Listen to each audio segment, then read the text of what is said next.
Have you ever gazed out at the vast, open ocean and wondered what secrets lie beneath the waves? We know more about the surface of the moon than we do about the deepest parts of our own planet. For centuries, sailors have shared tales of strange phenomena, eerie sounds from the deep, and monstrous creatures that defy imagination. Today, we're rediving into one of the most terrifying and fascinating of these legends. The tale of the Imagine this. You're a sailor on a long, arduous voyage. You've been at sea for months, battered by storms. Your supplies are running low, and the crew is weary. Then, on the horizon, you spot it. Land, a small, tranquil island, lushed with what looks like green vegetation, beckoning you from across the calm water. It seems like a miracle, a safe haven in the endless blue. The sea around it is strangely placid, the air unusually warm. It feels like an invitation. Your captain steers the ship closer. As you approach, you see that the island is covered in rocks, sand, and seaweed. It looks solid, stable. With a sigh of relief, you drop anchor, perhaps even tying your ropes to what looks like a large, gnarled tree root. The crew disembarks, overjoyed to feel solid ground beneath their feet. Someone starts a fire to cook a warm meal, the first in what feels like an eternity. Laughter and cheers fill the air as the men relax, setting up a temporary camp, completely unaware of the horrifying truth. Because this isn't an island, it's a trap.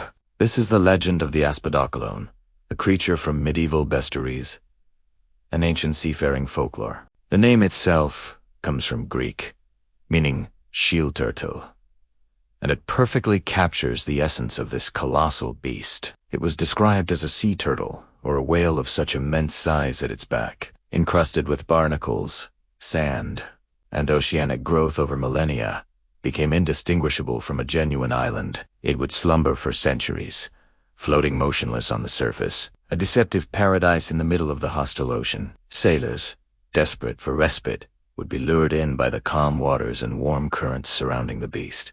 Some legends say the creature's very breath was what created this inviting warmth, a subtle, deadly lure. Once the unsuspecting crew had made themselves at home on its back, lighting their fires and celebrating their good fortune, the warmth from the flames would seep through the creature's thick hide, and the giant would begin to stir. What happens next is the stuff of nightmares. The ground beneath the sailors' feet would begin to tremble. A low, guttural rumble would echo from the depths, a sound so deep it would shake the very bones of anyone on its back. The island would start to shift, to move. Panic would erupt as the crew realizes their fatal mistake. The land they stand on is alive, with a deafening roar that could be mistaken for an earthquake. The Aspidochelone would arch its massive bag and plunge into the abyss, dragging the ship, the crew, and all their hopes of survival down with it into the cold, dark depths. No one would ever hear from them again. They would simply vanish. Another ship lost to the mysterious, unforgiving sea. Ancient texts and bestiaries, like the famous 2nd century Greek text known as the Physiologus, often portrayed the Aspidochelone not just as a monster, but as a symbol. It was a deceiver, a living embodiment of temptation and the devil's trickery. The island represented worldly pleasures that lure people in, making them feel safe and secure. But once they light the fire of their sins, the beast the devil drags them down to their doom. It was a powerful moral allegory, a warning to stay vigilant and not be fooled by false promises of ease and comfort. The descriptions are chilling. It was Cudged, a living trap of the ocean, a deceiver of sailors, a beast older than ships and storms hits.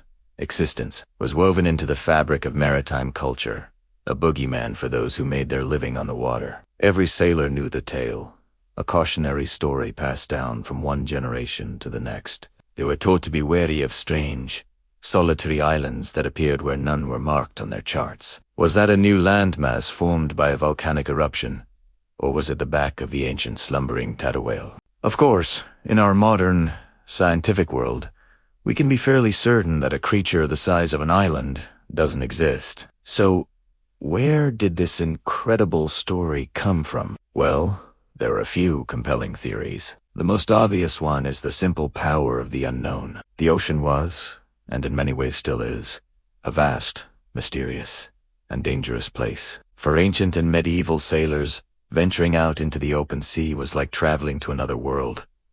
They had no sonar, no GPS, no satellite imagery. They were at the mercy of the elements. In this context, unexplained shipwrecks needed an explanation. When a vessel disappeared without a trace, it was easier for the human mind to imagine a colossal monster than to accept the random, chaotic nature of a rogue wave, an uncharted reef, or a sudden, violent squall.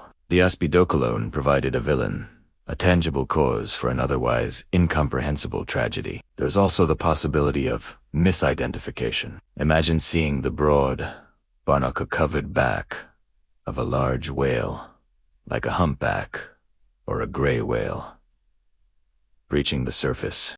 To a sailor from the 12th century, seeing this massive, living form rise from the water, covered in what looks like rocks and vegetation, it could easily be mistaken for something far more sinister and impossibly large. Over time, through retellings and embellishments, the story of a big whale could easily grow into the legend of a moving island. Another fascinating theory ties the legend to real geological phenomena. There are documented cases of disappearing islands throughout history. These are often temporary landmasses created by underwater volcanic activity, which can rise above the surface and then erode or collapse back into the sea. There are also what are known as pumice rafts, huge, floating masses of porous volcanic rock that can travel for thousands of miles across the ocean. These rafts can be so large and dense that they look like solid land from a distance, sometimes even accumulating sand and sprouting vegetation. A ship could potentially get stuck in one, and if the raft broke apart or became waterlogged, it could absolutely lead to disaster.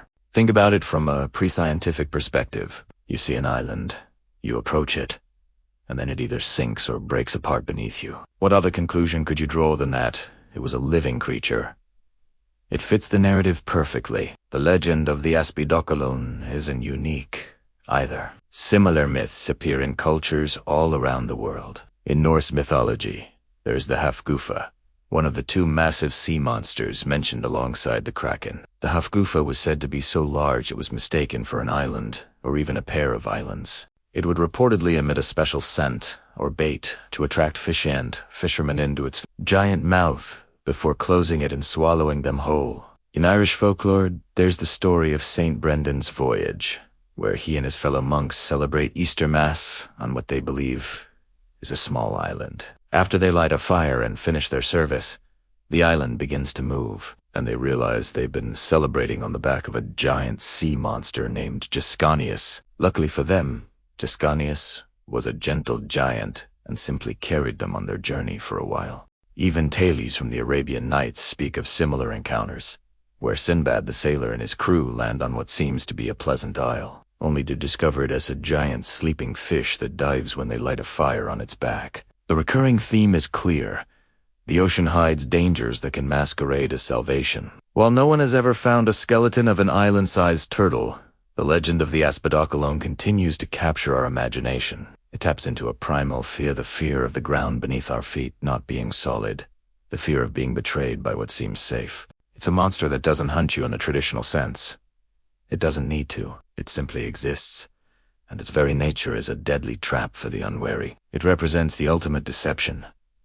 It's the beautiful, calm water hiding a deadly current. It's the inviting shoreline that's actually quicksand. The story warns us that the greatest dangers are often the ones we don't see coming, the ones that wear a disguise of peace and tranquility. Today, the Aspidochelone lives on in fantasy literature, video games, and films. It's a classic trope, the turtle island that reveals itself to be a living creature, always creating a moment of awe and terror. It's a testament to the enduring power of these ancient myths. They may not be literally true, but they speak to a deeper truth about our relationship with the natural world, its beauty, its danger, and its profound, often terrifying, mysteries. So, the next time you look out at the ocean, or even see a small, distant island on the horizon, maybe a small part of you will wonder, is it really rock and earth? Or is it the ancient, slumbering shell of the Aspidochelone, waiting patiently for its next unsuspecting visitors before it awakens and returns to the deep? Thank you so much for joining me on this deep dive into one of history's most incredible legends. If you enjoy exploring the strange and mysterious corners of our world, make sure to hit that subscribe button and turn on notifications so you don't miss our next adventure. Let me know in the comments what other myths or legends you'd like to see covered. Until next time, stay curious.